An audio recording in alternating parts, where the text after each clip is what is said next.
今日同大家行埋一齊去超市，行到零食部嘅時候，唔知大家第一時間會想拎起邊一包餅乾呢？係貪佢方便、香脆，定係覺得肚餓嗰陣食兩塊可以頂下肚？好多人朝早趕時間，隨手就拎兩塊梳打餅當早餐，又或者下晝3、4點喺公司 office 放幾包威化餅、消化餅，一邊做嘢一邊咬，覺得咁樣食法好似健康過食薯片。甚至好多做人父母嘅，見到小朋友放學大嗌肚餓，都會好放心咁開一包瑪利餅或者夾心餅俾佢哋。但係如果我今日好嚴肅咁同你講，你以為最普通、最無害，甚至覺得好健康嘅呢啲日常餅乾，背後其實隱藏住一個極之驚人嘅食安危機，你又會點諗？呢個絕對唔係危言聳聽，亦都唔係啲乜嘢坊間傳聞，而係香港消費者委員會，即係我哋平時叫開嘅消委會，實實在在做過一次規模極之龐大嘅市場抽樣測試。佢哋一口氣喺市面上搜集咗足足60款最常見、最受歡迎嘅餅乾，結果得出嚟嘅報告真係震撼咗成個香港。報告入面清清楚楚咁指出，喺呢60款被測試嘅餅乾樣本入面，居然係全部，你冇聽錯，係100%，通通都被驗出含有致癌物。呢個消息當時一出，真係令到好多家庭主婦、打工仔，甚至係一眾零食愛好者嚇到個心離一離。我哋每日食落肚，以為好穩陣嘅嘢，原來天天都喺度餵緊致癌物質，俾自己同埋屋企人食。究竟呢啲餅乾入面藏住啲乜嘢致癌魔鬼？最主要被驗出嚟嘅有幾種，平時我哋聽都未聽過，但係喺食品加工界臭名遠播嘅化學物質。第一種叫做丙烯酰胺，第二種叫氯丙二醇，仲有第三種叫環氧丙醇。好多人一聽到呢啲咁化學嘅名，就覺得頭都大埋。其實簡單啲講，呢啲物質並唔係包裝餅乾嘅時候無啦啦有人專登倒落去嘅防腐劑或者添加劑，而係喺餅乾高度加工、高溫烘焙嘅過程之中，自然產生出嚟嘅基因毒性致癌物，特別係丙烯酰胺。當一啲含有高碳水化合物嘅食材喺超過攝氏120度嘅高溫下進行烘焙、煎炸或者燒烤嘅時候，食材入面嘅氨基酸同還原糖就會發生一種叫美拉德反應嘅化學變化。呢種反應會令到食物變黃變脆，仲會散發出極之誘人嘅焦香味。但係不幸地，丙烯酰胺就會喺呢個時候大量咁衍生出嚟，而氯丙二醇同環氧丙醇就主要來自於餅乾必不可少嘅油脂成分。好多廠商為咗令到餅乾食落去夠鬆脆，同時又可以放得耐，就會用一啲經過高溫精煉嘅植物油，例如係精煉棕櫚油、精煉椰子油。呢啲植物油喺高溫精煉嘅過程之中，如果脫酸、脫色、脫臭嘅工序處理得唔好，就會產生出呢啲對人體有害嘅副產物。世界衛生組織、國際癌症研究機構一早已經將環氧丙醇同丙烯酰胺列為第2A 類物質，意思即係好可能令人類致癌。喺動物實驗入面，呢啲物質已經證實咗會增加生腫瘤嘅風險，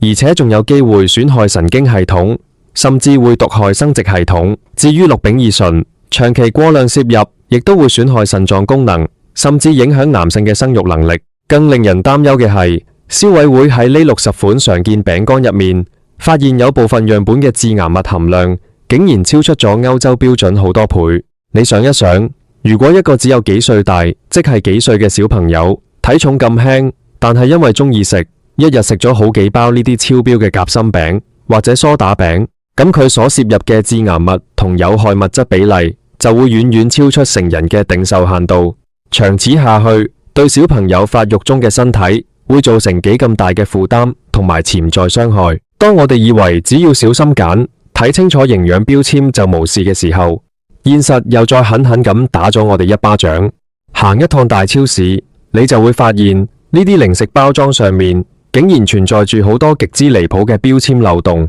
甚至可以話係完美嘅文字遊戲。好多人買餅乾會特別留意脂肪、糖分或者熱量，但係你有冇發現好多包裝正面用好大個字寫住健康、全麥、高鈣、無添加糖，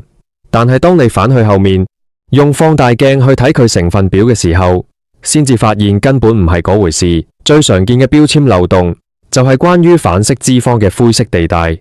根據現行嘅香港食物標籤法例，如果每100克食物入面反式脂肪嘅含量少於0.3克，包裝上面嘅營養標籤就可以直接寫成0。好多廠商就利用呢個規例喺包裝上高調宣稱零反式脂肪，吸引一啲注重心血管健康嘅消費者去買。但係如果我哋仔細睇佢哋嘅成分配料表，就會驚見起酥油、植物酥油、氫化植物油或者精煉植物油呢啲字眼，呢啲全部都係反式脂肪嘅主要來源，亦都係高溫精煉油脂，即係暗示住呢塊餅乾極有可能含有好高濃度嘅氯丙二醇同環氧丙醇，因為佢每份量或者每100克啱啱好踩喺免責條款嘅邊緣，所以佢可以寫成0。但係你食得多，積少成多，一樣會將大量嘅反式脂肪同埋衍生致癌物吞晒落肚。另一個超市零食嘅標籤盲點就係份量包裝嘅掩眼法。有啲餅乾廠商為咗令到營養標籤上嘅數字望落去好靚、好健康，會特登將每份食用份量定得極之低。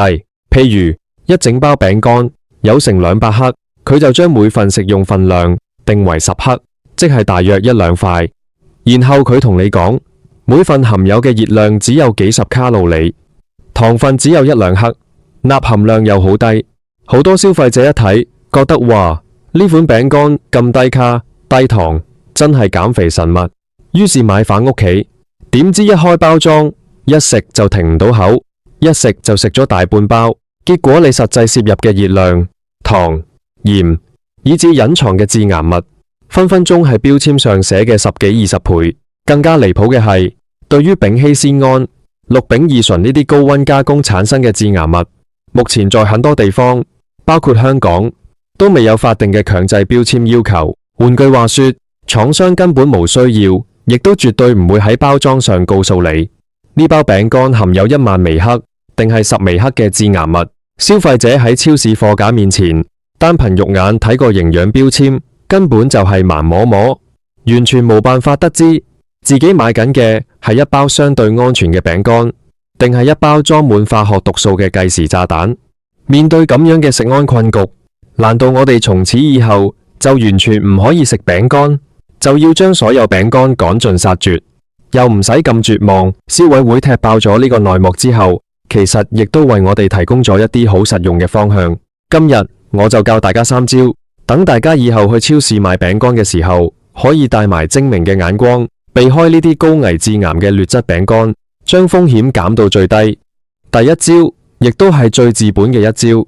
就是學識睇成分，避精煉。我哋買餅乾嘅時候，唔好再淨係睇正面嗰啲天花亂墜嘅廣告字眼，一定要返去背面看配料表。配料表嘅排名係有講究嘅，含量越高嘅成分就會排得越前。如果一包餅乾嘅配料表前3名出現咗棕櫚油、起酥油、人造牛油、氫化植物油、精煉植物油或者椰子油呢啲字眼，咁你就一定要打醒12分精神，因為呢啲油全部都係高溫精煉油。正如前面所講，佢哋喺加工過程之中產生氯丙二醇同環氧丙醇嘅機會率係極之高。相反，如果一包餅乾用嘅係天然牛油、初榨橄欖油或者葵花籽油，雖然熱量一樣高，但係佢哋產生上述加工致癌物嘅風險就會相對低好多。而且盡量挑選配料表比較短、比較簡單嘅餅乾。如果裏面有一大堆你讀都讀唔出嚟嘅化學添加劑、膨脹劑、調味劑，呢啲多數都係經過高度複雜工業加工嘅產物，致癌物超標嘅機會自然亦會直線上升。第二招叫做觀色澤，挑低溫。呢一招非常直觀，就算你懶得睇成分表，用肉眼都可以幫到你做出初步篩選。前面提到，丙烯酰胺主要是透過高溫美拉德反應產生嘅，食物烘焙得越久，溫度越高，顏色越深，丙烯酰胺嘅含量通常就會幾何級數咁增加。所以當你買餅乾或者打開包裝嘅時候，留意下餅乾嘅顏色。如果啲餅乾表面望落去係深啡色，邊緣有少少焦黑，或者成塊餅乾呈現出非常濃烈嘅金黃焦香狀態，好似一啲特別香脆嘅脆餅，烘烤得好深色嘅曲奇餅，或者烤得好乾身嘅多士乾，呢啲通常都係丙烯酰胺嘅重災區。相反，一啲顏色比較淺白、比較淡色嘅餅乾，例如一啲低溫烘焙嘅水氣餅、淡色嘅梳打餅，或者是顏色偏白嘅手指餅，佢哋因為烘焙溫度控制得比較低，烘焙時間冇咁長，所以體內積聚嘅丙烯酰胺分量往往會低好多。簡單一句話，越香越脆越深色，風險就越高；越淡越白越普通，反而越安全。第三招就是控分量，氣夾心。好多人覺得，既然60款常見餅乾全部都有致癌物，咁我食一塊同食一包都冇分別啦，乾脆放任咁食。呢種想法係完全錯誤嘅。毒理學入面有一句名言：拋開劑量談毒性，都係唔科學嘅。致癌物喺體內係一個長期累積嘅過程，你食得越多，身體細胞受損，基因突變嘅機率就越高。所以控制進食嘅頻率同埋分量係關鍵。我哋唔可以將餅乾當成正餐，亦都唔好俾小朋友養成每日放學都要食一包餅乾嘅習慣。一個星期食一兩次，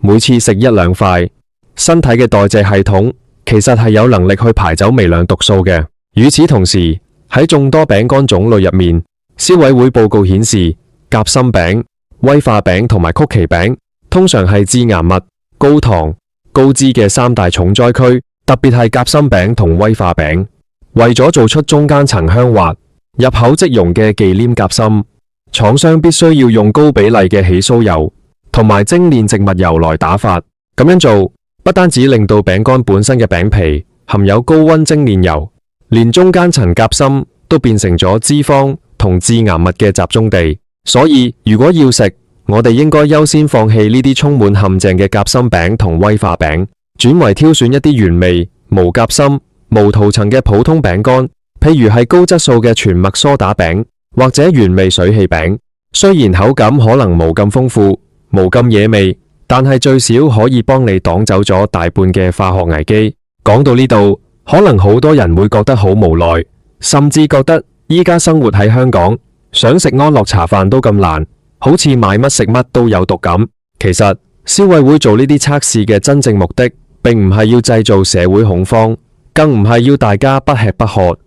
而是想透過公開透明嘅數據去推動政府盡快立法監管，同時迫使各大食品製造商改善生產工藝。事實上，在烘焙過程中，只要廠商願意降低烘焙溫度，延長少少烘焙時間，或者在原材料入面加入一啲可以抑制丙烯酰胺形成嘅天然酵素，又或者在精煉植物油嘅過程中加強品質監控，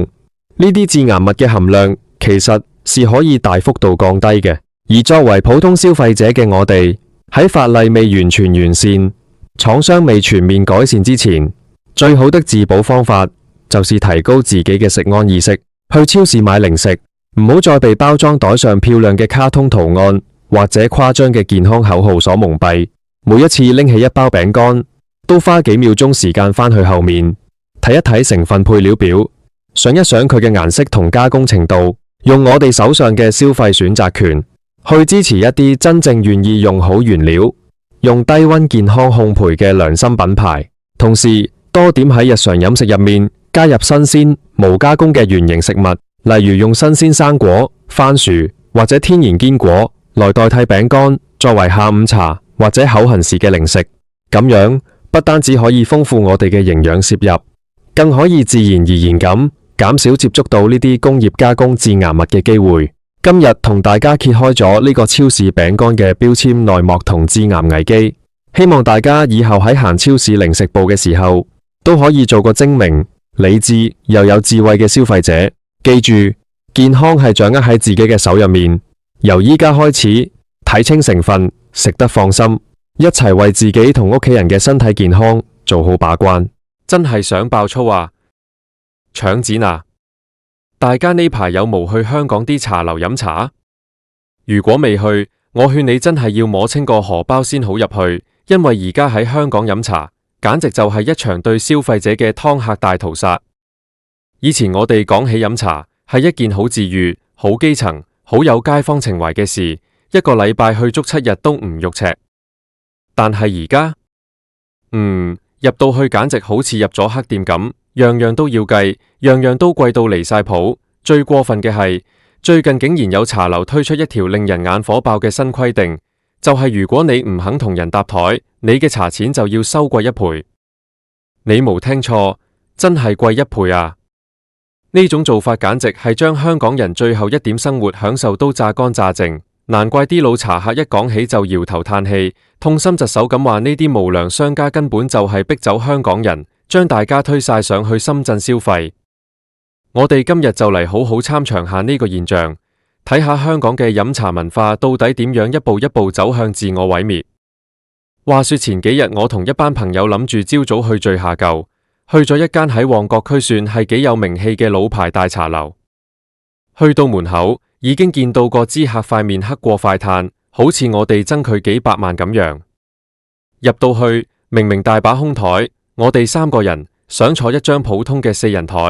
貪佢坐得舒服少少，可以傾下偈。點知個部長行埋嚟，用一種極度唔耐煩嘅語氣同我哋講，話如果我哋堅持要獨享呢張台，唔接受同陌生人搭台嘅話，每位嘅茶位費就要由原本嘅15蚊，即時加到去30蚊。我當時真係成個人呆咗，以為自己聽錯。我問個部長，點解唔搭台要收貴1倍茶錢啊？佢竟然理直氣壯咁同我講，話因為我哋霸多咗個位，茶樓要補償營業額損失。大家聽下，呢啲係人講嘅說話咩？我嚟幫襯你，俾錢食嘢，我想要基本嘅私隱同舒適度，竟然要變成一種罪名，要俾罰款。呢種變相加價、強制搭台嘅做法，簡直就係將香港人當成水魚咁嚟劏。你想下，3個人飲茶，單係茶錢一坐低就已經要90蚊，呢個都未計加一服務費，未計嗰啲強行菜俾你嘅花生、酸菜、小菜。呢啲花生酸菜仲搞笑，你完全冇嗌過，佢一擺低就要收你30幾蚊，你想叫佢攞走，佢會用一種好鄙視嘅眼神望住你，話呢個係規矩，無得退。結果我哋連一個點心都未嗌，一開單就已經冇咗100幾200蚊。呢個唔係劏客大屠殺係咩啊？以前我哋香港人最講求靈活，講求人情味，搭台呢件事，如果真係人多要排長龍，大家互相遷就下，一齊坐埋一邊飲啖茶食個包，其實冇所謂。但係而家係茶樓喺制度上再明再暗咁去逼你，利用高昂嘅差價嚟恐嚇你，一係你就同陌生人貼住坐，連講句私事都驚俾隔籬聽見，一係你就乖乖地放低雙倍茶錢。呢種完全失去咗人性化，淨係識得向錢看嘅經營手法，真係令人極度反感。講到呢度，我就諗起我認識嘅一位老茶客陳伯。陳伯今年已經高齡85歲啦，佢由1960年代開始就養成咗每日朝早去茶樓飲早茶嘅習慣。佢可以話係見證住香港茶樓文化起伏興衰嘅活字典。陳伯同我講，佢後生嗰陣，即係1970年代、1980年代嗰個黃金時期，去茶樓飲茶係一種好崇高但又好親民嘅享受。嗰陣時嘅茶樓開門做生意最講求嘅係街坊情懷，伙計同熟客之間好似屋企人淡樣。陳伯話，以前你一入到去，伙計就會好親切咁叫你聲陳生，自動波幫你沖好你飲開嘅普洱，仲會同你吹兩句水，問下你屋企人點啊，身體點啊咁。嗰陣時嘅點心係用點心車推包、推燒賣，熱辣辣、香噴噴，每件點心都係師傅喺後面廚房即做即蒸，充滿住誠意同手藝。但係陳伯話，自從進入咗2000年代，特別係近年來，香港嘅茶樓完全變晒質，以前嘅人情味冇晒，換嚟嘅係冷冰冰嘅二維碼數碼點餐。你想搵個伙計幫你加下水，嗌咗10次都無人理你，每個人都行色匆匆，塊面繃緊到好似全世界都爭佢錢咁。而最令陳伯心痛嘅，就係點心質素嘅直線下降。而家香港大部分茶樓嘅點心已經唔再係師傅親手做嘅啦，全部都係由中央廚房或者內地工廠大批量生產嘅急凍點心。去到茶樓，廚房伙計只不過係將啲急凍燒賣、急凍蝦餃放落蒸籠裏面，用大火叮熟或者蒸熱就攞出嚟賣。陳伯話：以前啲蝦餃皮薄餡靚，入面嘅蝦肉爽口彈牙，仲有鮮甜嘅肉汁。而家啲蝦餃個皮厚到好似粉皮咁，咬落去黐牙，入面隻蝦死實實，完全冇晒鮮味。最過分嘅係，一籠4隻淡樣嘅劣質蝦餃，竟然要收你50幾、60蚊。陳伯一邊搖頭，一邊好無奈咁同我講，話佢活到85歲，從來未見過香港嘅飲食業變得咁樣功利，咁樣醜陋。佢話呢啲茶樓為咗賺盡每一分錢，不斷提高收費，但係服務同食物質素就一落千丈，直情係逼走緊佢哋呢班飲咗大半輩子茶嘅老香港人。當香港嘅茶樓將自己條路越行越窄，將客人越推越遠嘅時候，我哋將視線移向一河之隔嘅深圳，你就真係會感受到咩叫天堂同地獄嘅對比。呢2年，即係由2024年到而家2026本地年，香港人北上消費嘅趨勢簡直係一浪接一浪，好似海嘯咁樣。每個週末，羅湖、落馬洲、深圳灣口岸都擠滿咗香港人。點解大家要放假山長水遠、長途跋涉咁上去深圳？咪就係因為喺香港消費受盡屈辱，俾人劏到一頸血咯。你試下喺星期六日上去深圳嘅大型茶樓，例如陶陶居、點都德、飯樓呢啲大家耳熟能詳嘅名店，一對比之下，你就會明白點解香港人會集體拋棄本地茶樓。首先講環境，深圳嘅茶樓多數開喺大型商場或者獨立嘅古典風格建築入面，裝修美輪美奐，古香古色，空間感大到不得了。最重要嘅係，人哋根本就冇搭台呢個概念。你就算係2個人去，人哋都會俾一張闊落嘅4人台你，甚至係一個獨立嘅小卡座。你可以舒舒服服啖坐喺度，同朋友家人輕輕鬆鬆咁傾偈，唔使擔心好似香港咁背脊貼背脊，隔籬阿叔大聲講嘢，啲口水飛過嚟你塊面度。人哋嘅台同台之間有足夠嘅距離，充分尊重每位食客嘅私隱同舒適度。再講服務，人哋深圳茶樓嘅服務態度真係好到可以令香港啲黑面伙計羞愧到無地自容。一入到去，服務員就會好有禮貌咁對你笑，仲會主動問你想飲咩茶。喺深圳飲茶，好多時人哋每一張台都會配置一套精緻嘅功夫茶具，由服務員現場幫你洗杯、沖茶，或者由你自己一邊傾偈一邊慢慢品茶。最窩心嘅係，人哋嘅茶費合情合理，一般都係幾蚊到10幾蚊人民幣一位，絕對唔會因為你唔搭台就恐嚇你要收雙倍。喺成個用餐過程當中，服務員會經常留意你個茶壺有冇水，主動過嚟幫你加水，而且態度真係發自內心嘅客氣，絕對唔會好似香港啲茶樓咁，你想加個水，要好似做賊咁偷偷摸摸攔截個伙計，仲要承受佢個極度不滿嘅眼神。最核心嘅食物質素，深圳茶樓更加係將香港甩出幾條街。喺深圳，大部分有名氣嘅茶樓都堅持要即點即做，手工現製。你透過佢哋嗰個全透明嘅玻璃開放式廚房，可以清清楚楚咁見到一班20幾歲、30幾歲嘅年輕點心師傅，着住乾乾淨淨嘅廚師袍，戴住口罩喺度即時包蝦餃、拉腸粉、揉麵團。因為係即點即蒸，所以啲點心一上台嗰陣，真係煙霧彌漫，熱氣騰騰。你食一啖人哋嘅手工蝦餃，個皮晶瑩剔透又帶點韌性，入面嘅蝦仁大隻、新鮮、爽甜，仲有鮮美嘅高湯湧出嚟。人哋嘅紅米腸粉、金沙海蝦紅米腸，層次分明，外面滑溜，中間香脆，最入面嘅蝦肉鮮嫩，簡直係味覺嘅極致享受。而且最震撼嘅係咩？係價錢啊！喺深圳咁樣高質素、全手工製作嘅點心，一籠可能只需要20幾到30幾蚊人民幣。我哋折返做港幣，3、4個人喺深圳食到捧住個肚行，叫到成張台都係點心，買單可能都只不過係200、300蚊港幣。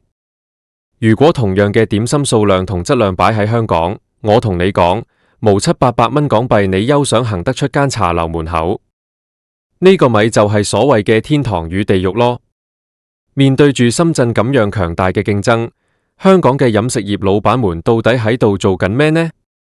佢哋唔係去反思自己嘅食物質素點解退步，唔係去檢討自己嘅服務態度點解淡差，反而係一邊向傳媒哭訴話生意難做，香港人唔支持本地經濟，另一邊就繼續變本加厲咁諗計去壓榨留低嘅香港人。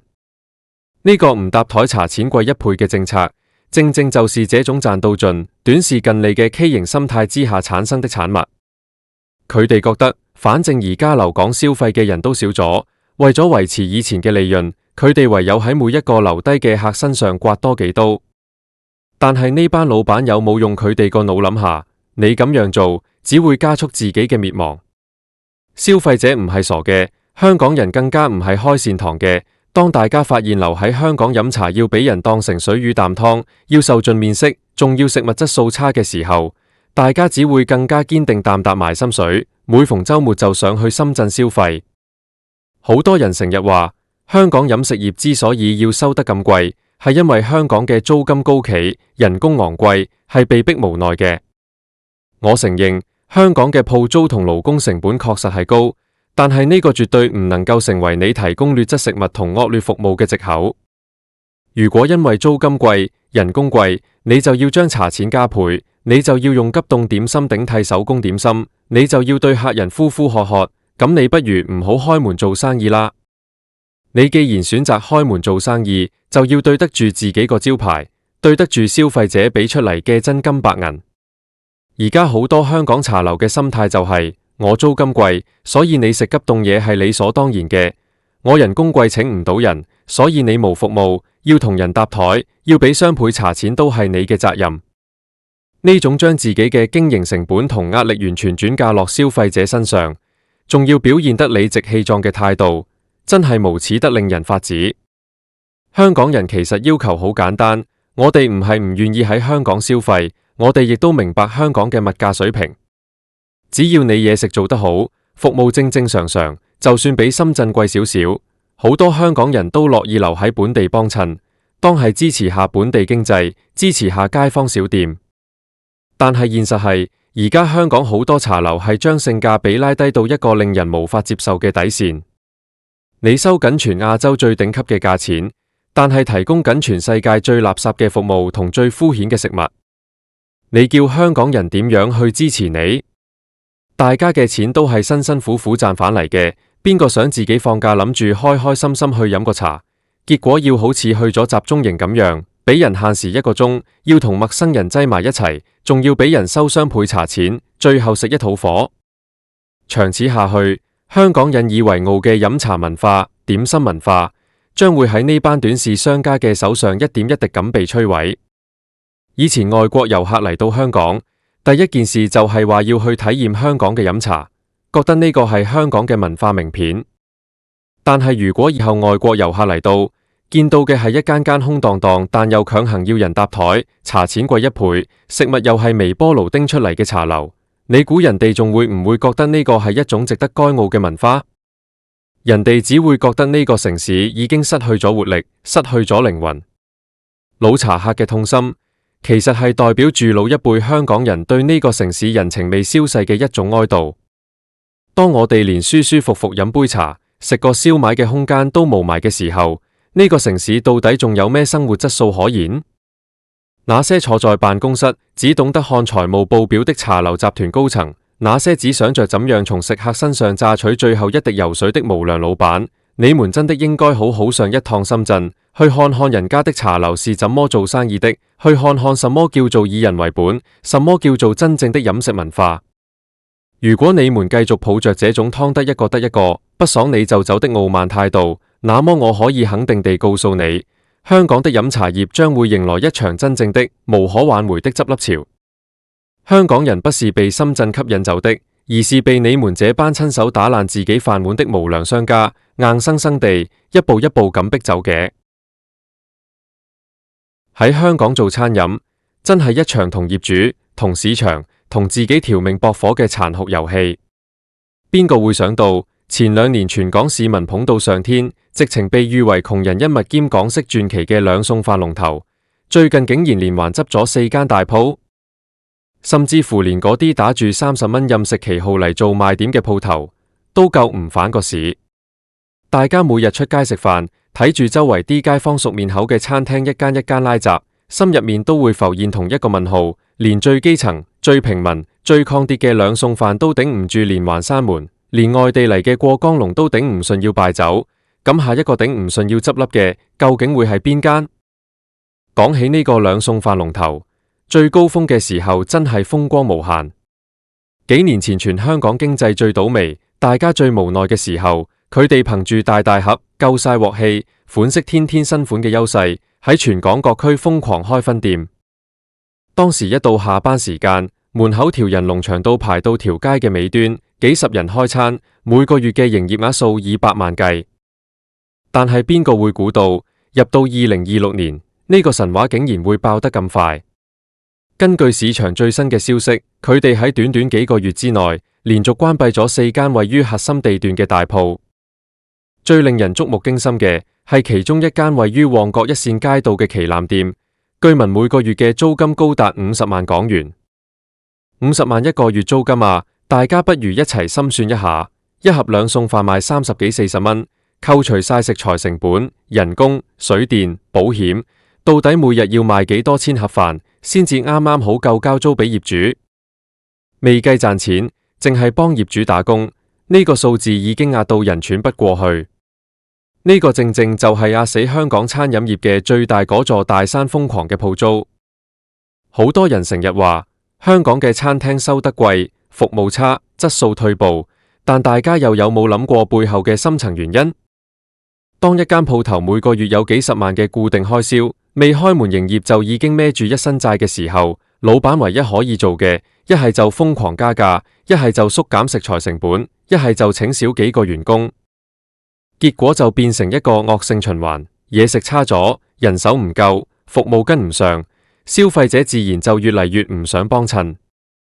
更慘嘅係，而家香港餐飲業面對嘅唔單止係內部嘅租金壓力，仲有外部消費模式嘅根本性轉變。以前大家放假下班都習慣留喺本地消費，行街睇戲食飯一條龍，但而家呢？自從通關之後，北上消費已經變成咗香港人嘅生活常態。每逢星期5、6日，深圳、廣州嘅各大商場，放眼望去全部都係香港人。人哋那邊地方大，裝修靚，服務態度好到當你係上帝。最重要嘅係，價錢可能只係香港嘅1/3甚至1/4。香港人一到週末就成大批咁上去，直接將本地嘅零售同餐飲市場抽乾抽淨。喺呢種情況之下，兩餸飯本來係最後一條防線。當大家人工冇得加，甚至要慳得就慳嘅時候，30幾蚊盒飯，有肉有菜有飯，仲可以帶返屋企食，直情係市道低迷下嘅唯一避風難所。所以好多行內人之前都好樂觀，覺得就算高檔餐飲死晒，兩餸飯都絕對可以獨善其身。但現實係殘酷嘅，當全個社會嘅消費力整體萎縮，連白領、中產都開始帶飯，或者選擇極端慳錢嘅時候，兩餸飯嘅市場其實都已經飽和。加上前2年見到兩餸飯好賺，全香港好似雨後春筍咁，一條街開埋3、4間，惡性競爭之下，大家只能打價格戰。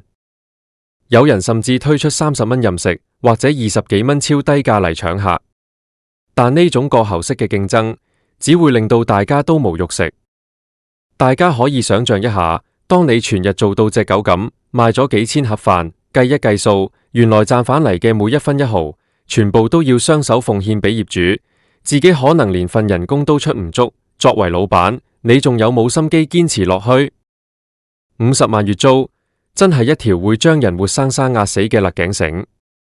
而且呢個問題唔單止發生喺本地老字號或者平民餐廳身上，連外界以為資金雄厚、有大財團撐腰嘅過江龍都一樣頂唔順。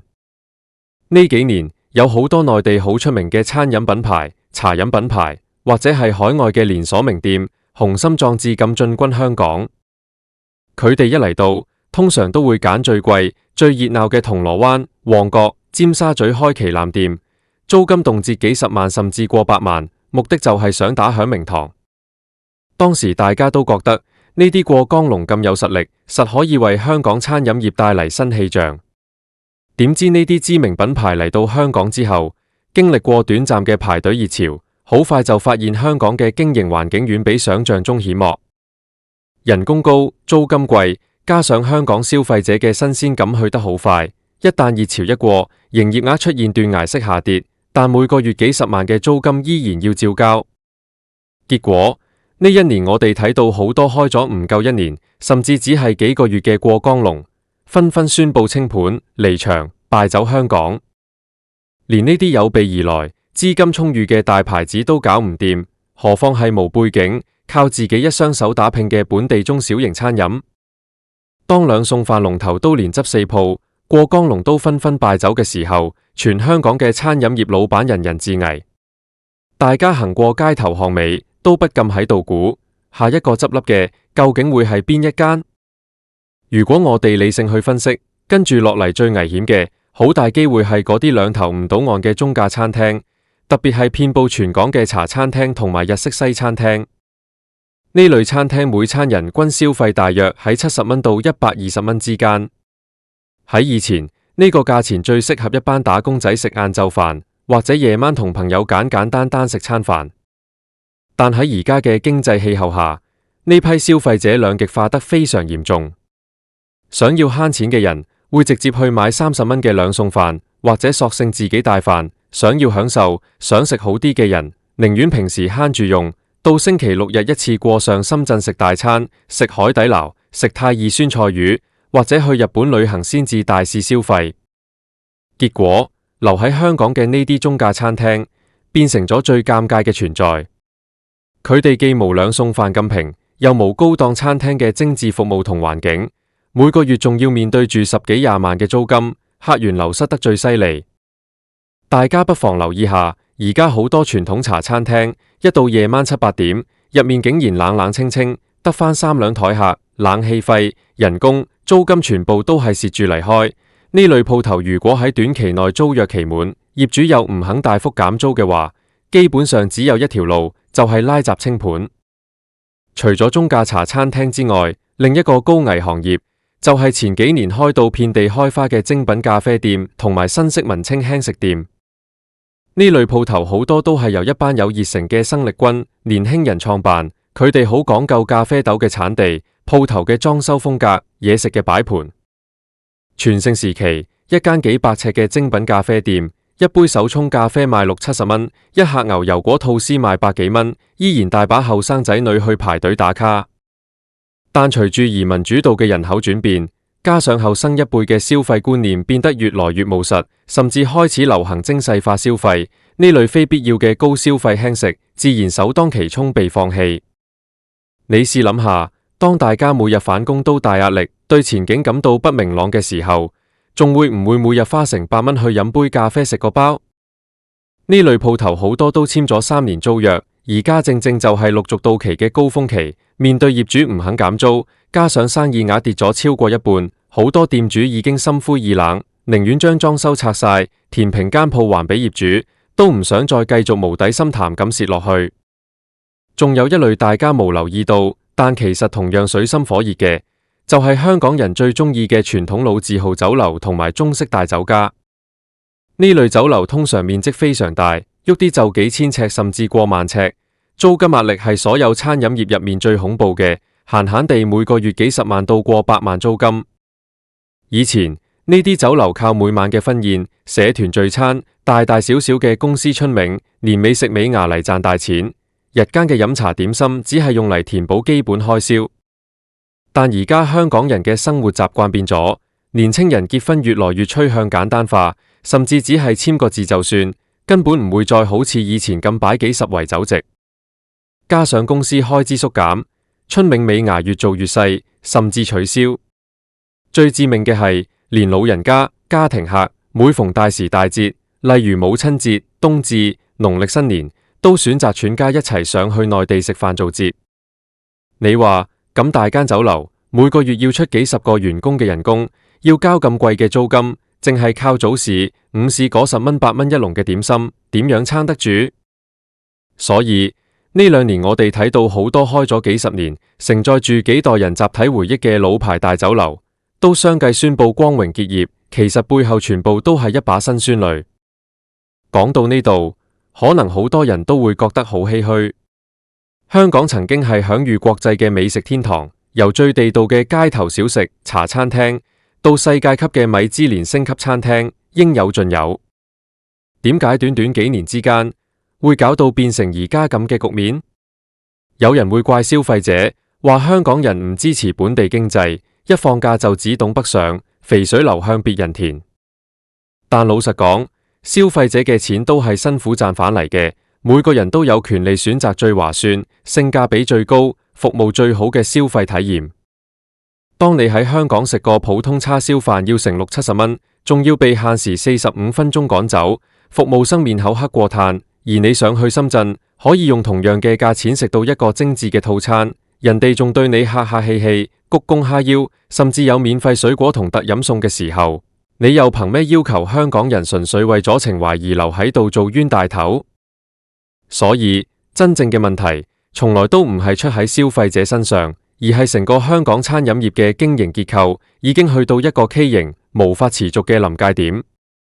而呢個結構核心中嘅核心，就係高大到完全脫離現實嘅地產霸權同埋鋪租壓力。香港嘅地產市道雖然話調整咗，住宅價格跌咗，但好多核心商鋪嘅業主心態依然停留喺10年前經濟最瘋狂，內地遊客自由行買名牌買到手軟嘅黃金年代。佢哋寧願將個鋪位空置喺度，養住蚊，貼住招租嘅紅紙，都絕對唔願意主動減租，因為喺佢哋嘅商業邏輯入面，一旦降價出租，成個物業嘅估值就會下跌，進而影響到佢哋向銀行融資同借貸嘅能力。業主可以好得起，因為佢哋本身有大把物業，資金雄厚，但餐廳老闆好唔起，每開門一日就係1日嘅成本。50萬月租呢個數字對普通人嚟講係天文數字，但對核心區嘅地鋪嚟講只係常態。當租金吞噬咗餐廳絕大部分嘅利潤空間，做老闆嘅就只能夠喺其他地方動腦筋，要維持利潤就只能夠用最便宜嘅預製菜、急凍肉，減少廚房師傅嘅人工，甚至連樓面都唔請，改用2維碼自助點餐。結果，香港餐飲業最引以為傲嘅鑊氣無咗，最有人情味嘅街坊交流無咗，變成咗一個冷冰冰、性價比極低嘅快餐工廠。當年最後起家、最接地氣嘅兩餸飯龍頭都因為頂唔順高昂租金而要連閂4間店嘅時候，呢個警鐘已經敲得非常之響。如果香港嘅租金一日唔跌回一個合理，可以讓百業共生嘅水平，香港餐飲業嘅結業潮就絕對不會停止。30蚊任食救唔返，連鎖大牌子救唔返，甚至連政府點樣搞夜市、點樣辦盛事，都只能夠帶嚟短暫、治標不治本嘅虛假繁榮。當盛事完咗，人流散去，餐廳老闆依然要面對張冷冰冰、金額驚人嘅租約期單。睇返而家個局勢，下一個倒下嘅，好可能就係你屋企樓下，你食咗10幾年嘅嗰間茶餐廳，或者你返工附近，每日去買咖啡嘅嗰間小店。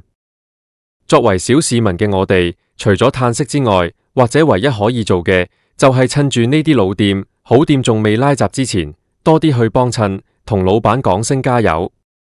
因為喺呢個年代，仲肯喺香港堅持做餐飲、堅持俾心機做嘢食嘅人，每一個人都真係用緊自己嘅血汗，同呢個瘋狂嘅時代，同高昂嘅鋪租作最後嘅困獸鬥。餐飲業嘅寒冬，顯然仲有一段好長嘅路要走。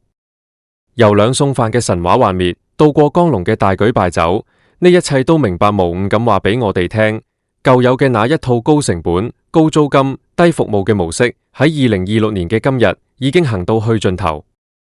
如果業主們仲係執迷不悟，唔願意放低身段去與商戶共度時間，咁最終換嚟嘅只會係一條條冷清、十鋪九空嘅死街。到時受損嘅唔單止係餐飲業老闆，而係成個香港作為國際城市嘅活力同魅力。下一個執笠嘅會係邊間？呢個答案其實就握喺全香港成千上萬個鋪位業主嘅手入面。如果大家都不願意作出改變，咁呢個執笠名單恐怕只會越拉越長，直至無人幸免。各位觀眾朋友，入嚟睇片嘅你，平時放假係咪都好鍾意北上深圳，周圍揾下好嘢食，排下隊，覺得幾十蚊人頭消費就可以食到飽一飽，真係性價比高到爆。特別係行到啲大型商場，見到裝修到古色古香，充滿書香氣息，燈光又柔和，門口仲擺住一大盤免費任拎嘅洛神花茶或者大麥茶，主打慢生活，書香撈麵嘅嗰間紅極一時嘅連鎖麵店和虎撈麵，我相信10個香港人入面起碼有8個都曾經俾佢嗰個養生中草藥熬湯真材實料嘅名號吸引過入去坐低，滿心期待咁叫反碗熱辣辣香噴噴嘅草本豬骨湯麵。當時你可能仲會感嘆，哇，港幣40零蚊左右，即係人民幣30幾蚊，喺咁高級嘅商場入面，可以喺充滿書齋味道嘅環境入面食一碗號稱用幾十種名貴中藥慢火熬足幾個鐘嘅麵，真係好似執到寶咁。但係今日我要好殘忍咁話俾大家聽一個真相，呢個曾經創造出餐飲界神話，估值高達70億，瘋狂燒咗7億融資嘅所謂高檔麵館神話，依家已經徹底玩完，終極崩盤啦！你以為自己俾咗幾十蚊係食緊大廚心血，食緊養生精華？頂你！原來你一直以來食緊嘅，好可能只係成本幾蚊雞，擺咗唔知幾多個月，充滿防腐劑同添加劑嘅工業化預製菜料理包。呢件事最近喺內地網絡引爆咗全面海嘯，無數滿心歡喜儲落大把積分嘅手足同埋儲值會員，發現自己屋企附近間分店一夜之間執咗，想退錢又無門，依家集體圍攻緊佢哋總部。全國嘅店面據報已經執剩一半，連啲員工都出嚟爆料，話公司內部管理混亂，資金鏈一早斷裂。今集我就同大家由頭到尾全方位拆解呢個曾經被資本追捧到天上有地下無嘅和虎撈麵，點樣一步一步由神壇跌落深淵，變成依家俾人唾棄嘅垃圾料理包代名詞。等大家下次北上消費嗰陣，千祈唔好再交呢啲咁盲目嘅智商稅。要講呢個故事，我哋要將時間倒流返去大約10幾年前，即係2012、13年左右。嗰陣時嘅內地餐飲市場正處於一個大轉型嘅時代，傳統嘅街邊麵檔雖然好有鑊氣，但係衛生環境差，裝修簡陋，好難吸引到新一代追求生活質素嘅年輕消費者。就喺呢個時候，和虎撈麵嘅創辦人出現啦。呢個人本身根本唔係做餐飲出身，佢係做3C 數碼產品零售嘅，所以佢骨子裏面完全係一套互聯網爆款思維，而唔係咩匠人精神。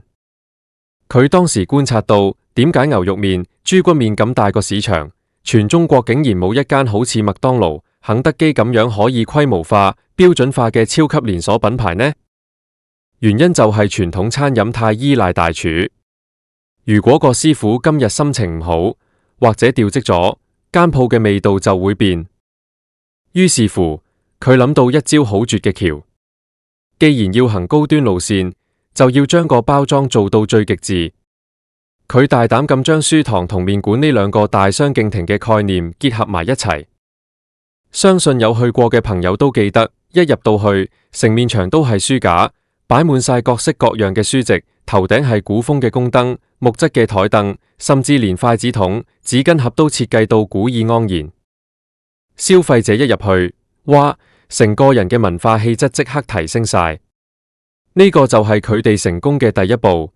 叫做場景營銷。佢賣嘅已經唔單止係一碗麵，而係一種喺書海入面品嘗慢生活嘅虛榮感同體驗感。喺嗰個智能手機同社交媒體啱啱爆發嘅年代，呢種裝修簡直就係為咗打卡而生。除咗環境之外，佢哋最厲害嘅包裝就係養生健康。佢哋打出嘅口號係一碗好麵，草本熬湯。佢哋宣傳自己嘅湯底係用咗幾十種名貴嘅中草藥，加上優質嘅豬筒骨，經過10幾個鐘頭嘅慢火細熬，將所有精華都濃縮喺奶白色嘅湯汁入面。喺大眾越來越注重健康，驚食到地溝油嘅年代，呢個草本養生嘅標籤簡直就係降維打擊。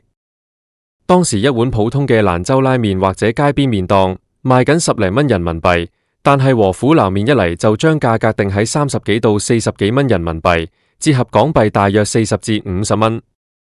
喺當時嚟講，呢個價錢絕對係高端奢侈嘅代表。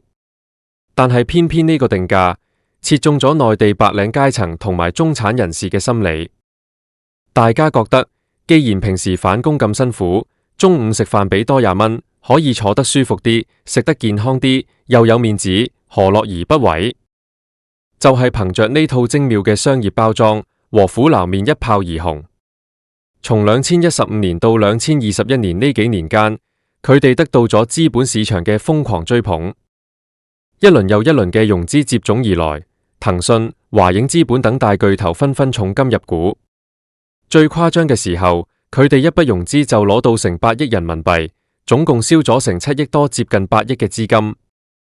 喺資本嘅推波助瀾之下，佢哋開鋪嘅速度好似坐咗火箭咁，由江蘇一帶迅速蔓延到上海、北京、廣州、深圳，全國開咗成幾百間分店，估值最高峰直衝70億人民幣。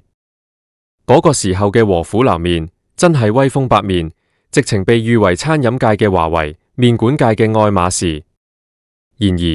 資本嘅鮮血係帶有劇毒嘅。當一間麵店背負咗幾十億估值同埋投資人要套現、要上市嘅壓力嗰陣，佢就必然要拋棄原本可能存在嘅任何一絲匠人初心，全面轉向瘋狂追求利潤、極致降低成本同埋無底線嘅規模化。要喺短時間內開幾百間甚至上千間分店，仲要維持每一間鋪嘅味道一模一樣。你估真係靠每間鋪請個大廚喺廚房由凌晨3點開始幫你煲豬骨湯、拉麵條咩？根本就冇可能。為咗達到極致嘅標準化，和虎撈麵一早喺背後投資咗好大嘅中央廚房同供應鏈工廠。而呢個亦都係今次神話破滅、終極崩盤嘅最大導火線，就係預製菜同料理包嘅內幕被徹底揭開。其實近年來內地消費者對預製菜呢3個字已經係敏感度極高，甚至去到人人喊打嘅地步。大家出去堂食，俾得起呢個價錢，最基本嘅要求就是食新鮮現煮嘅嘢。但係有內地媒體同埋內部員工爆出咗令人震驚嘅內幕。原來和虎撈麵所謂嘅草本熬湯真材實料，喺門市根本就冇任何熬湯嘅設備。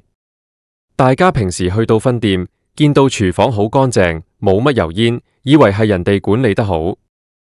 頂你！真相係因為佢哋嘅廚房根本唔需要煮餸，只係一個加熱中心。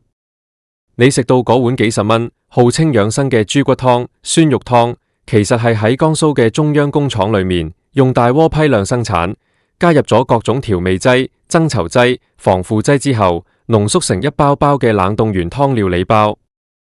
然後透過物流冷鏈運送到全國各地嘅分店。當你落單之後，店員做嘅動作只係剪開個膠袋，將啲凝固咗嘅凍膏狀湯底倒落個兜度，加水，用電磁爐或者微波爐加熱，再將一包同樣係工廠做起、高密度真空包裝嘅熟肉包剪開，倒埋落去，加熱1-2分鐘。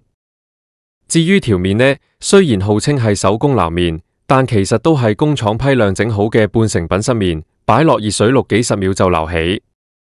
換句話說，你俾咗成40-50蚊港幣，喺一間裝修到好似好有文化嘅鋪頭入面，食緊嘅竟然係同你在淘寶或者超市買返屋企幾蚊一包嘅即食即熱泡麵或者速食料理包，無任何本質區別嘅化學製品。更令消費者憤怒嘅係，有網民深入調查發現，佢哋有啲肉類料理包嘅保質期竟然長達半年甚至9個月。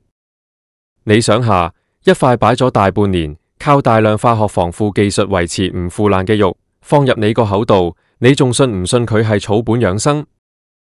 呢個根本就係赤裸裸嘅欺騙。當呢個料理包嘅真相喺互聯網上被全面曝光之後，整個內地嘅輿論市場可以話係口誅筆伐。消費者有一種被當成傻仔咁欺騙嘅巨大背叛感。我俾咁貴嘅錢，就係想食一碗有煙火氣、新鮮熱辣、對得住自己個胃嘅麵。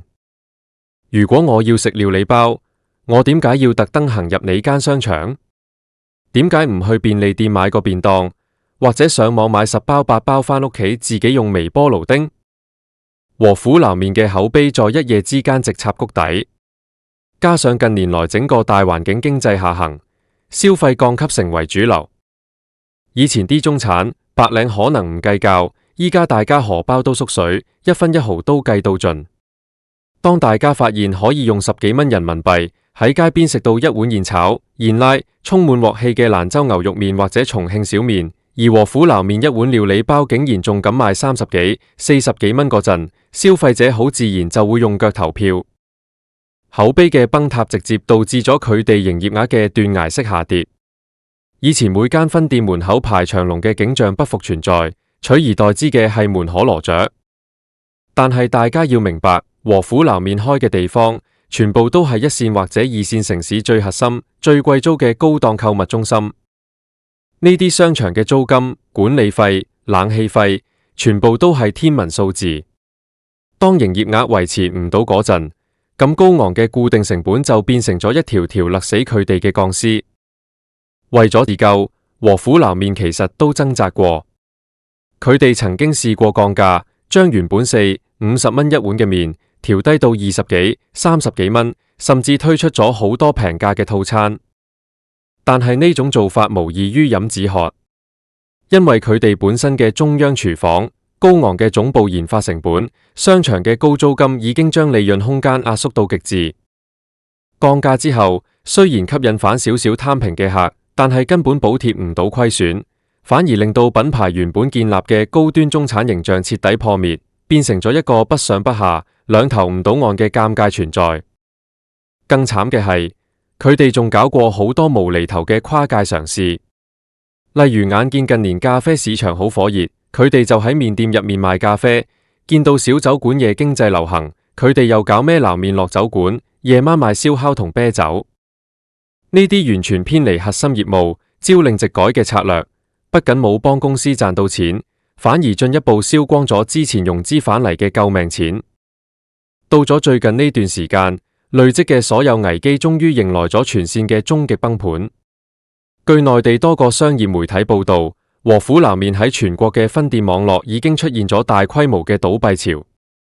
有數據顯示，高峰期擁有大約5幾600間分店嘅和府撈麵，到依家據估算已經執剩咗接近一半。好多以前最賺錢嘅黃金商圈分店都默默咁拉下鐵閘，門口貼住內部裝修或者租約期滿嘅告示，但其實大家都知呢啲只係掩人耳目嘅藉口，根本就是做唔住破產清算。隨之而來嘅就係連鎖品牌最驚見到嘅信任危機，會員系統崩潰。和府撈麵以前好鍾意搞儲值優惠，例如儲200送50，儲500送150。好多熟客，特別係寫字樓嘅上班族，為咗平時食飯方便，都喺佢哋嘅微信小程序或者 App 入面儲咗幾百甚至上千蚊。點知依家一返工，發現自己公司下面間分店竟然無預警咁倒閉咗。當呢班會員想喺系統上面申請退款嗰陣，發現個退款流程複雜到登天，客服電話永遠打唔通，一係就係機械人無限循環回覆。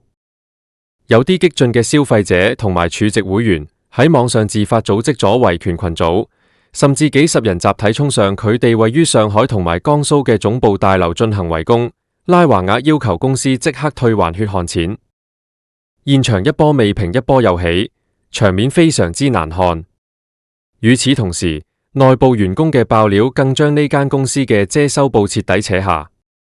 有自稱係和府撈麵前管理層同埋一線員工嘅網民喺社交平台上載咗大量內部文件同埋對話截圖，指控公司從舊年年底開始就出現大規模嘅拖欠薪金、裁員，甚至連供應商嘅貨款都一直拖住唔俾。有員工話，公司為咗報表好睇，逼一線員工承擔更長嘅工時，但係就扣減津貼，導致大量資深員工集體離職，店面服務質量進一步下降。一個連自己員工、供應商、核心會員都無法妥善對待嘅品牌，佢嘅生命力可以話已經徹底歸零。睇返成個和府撈麵嘅興衰史，呢個所謂嘅麵館神話，本質上不過係一場由資本狂熱吹大嘅泡沫。佢哋利用咗中國消費升級嘅黃金期，用假古風去營造高級感，用假養生去販賣焦慮同健康概念，然後用工業化嘅垃圾料理包去實現暴利，最後用融資返嚟嘅錢盲目擴張，試圖割完消費者韭菜之後，再去股市割股民韭菜。但係市場係現實嘅，消費者更加唔係盲目嘅。當經濟回歸理性，大家發現你層精美包裝下面裝住嘅只係毫無誠意、高價低質嘅預製菜嗰陣，呢個泡沫嘅爆破就只是時間問題。講到呢度，我想特別同所有香港嘅手足街坊講幾句心底話。呢幾年因為港幣匯率強勢，加上深圳消費確實喺空間、服務態度上有一段時間做得好過香港，所以北上消費已經變成咗好多香港人放假嘅例行公事。每逢禮拜五六日，羅湖、落馬洲、深圳灣口岸都逼到水泄不通，大家上去飲喜茶、食太二酸菜魚、食爆師傅、買山姆，覺得好抵好正。但係大家千祈唔好因為一時嘅新鮮感，或者覺得內地消費平，就盲目咁覺得內地所有連鎖品牌都係好嘢。尤其係好似和府南面呢類開喺高檔商場、裝修到不倫不類、價錢仲要偏貴嘅所謂網紅品牌，好多時候你以為自己上去係享受緊高性價比嘅優質生活，但其實你只係做緊水魚，幫緊呢啲背後嘅資本家交租，幫佢哋填補之前燒錢留下嘅無底深潭。香港人平時喺香港生活，節奏又急，返工又辛苦，賺錢真係有血有肉。我哋放假上去玩，無非係想放鬆下，食餐好嘅新鮮嘅嘢。香港人其實好精明，一向最講求真材實料。我哋去深水埗食碗豬潤麵，去九龍城食碗潮州牛腩粉，可能環境係市井啲、逼啲，但起碼個湯係老闆用幾十斤牛骨、豬骨天天清晨喺度熬，啲肉係每日由街市新鮮送過嚟。呢啲先至叫做真正嘅食物，先至有熱騰騰嘅人情味同煙火氣。而當你北上，行入呢啲所謂嘅網紅高檔麵館，俾咗同樣甚至更貴嘅價錢，最後吞入肚嘅，竟然係中央工廠用化學品調配出嚟，冰凍咗大半年嘅預製料理包。你話呢個唔係智商稅，仲係咩？而且長期食用呢啲含有高鈉、高脂肪以及各種防腐劑嘅預製食品，對身體健康嘅傷害係慢性且不可逆嘅。你以為去養生，其實係去傷身。今次和府南面嘅徹底崩盤，可以話係俾所有盲目追求網紅效應、盲目相信資本包裝嘅消費者敲響咗一記好重嘅警鐘。內地嘅餐飲市場依家正經歷緊一場好殘酷嘅洗牌。那些缺乏核心技術、缺乏對食物本身嘅敬畏，一味靠營銷、靠講故事、靠割韭菜嘅品牌，正在被市場用最無情嘅方式淘汰。所以我哋上去消費嗰陣，一定要帶隻精明嘅眼，去揾嗰啲真正開喺街邊、開咗幾十年、本地人天天排隊嘅老字號，去食真正師傅當場現拉、現煮、現炒嘅食物。商場入面那些裝修得好似宮殿、好似書齋一樣嘅高檔連鎖店，好多時候都只是金玉其外，敗絮其中。唔好再俾草本養生、萬熬精華呢啲包裝術語呃到啦。保護好自己個錢包，更加要保護好自己同屋企人嘅身體健康。行過呢啲鋪頭，不妨冷笑一聲，直接行過，